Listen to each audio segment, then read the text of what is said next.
خو د قرآن کریم د تلاوت ترڅنګ قرآن کریم خلصا، قدری او منبهات هم شروع شول.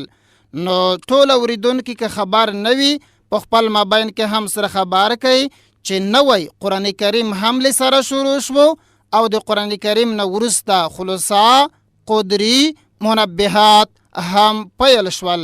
نن ورځ صرف افتتاح کوو د قرآن کریم په تلاوت باندې سورة فاتحه یعنی الحمدلله یایو.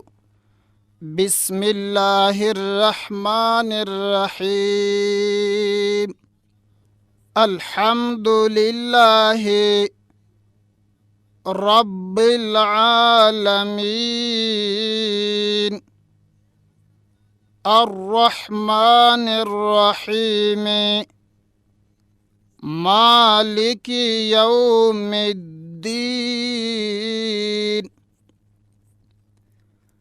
إياك نعبد وإياك نستعين اهدنا الصراط المستقيم صراط الذين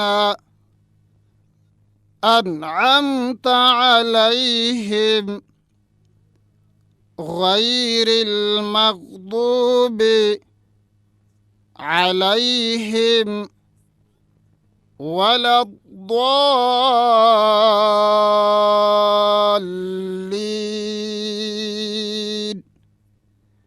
نن ورځې سورة فاتحه و سبو ورځ به انشاء الله العزیز الف لام میم لسره شروع کوو. نن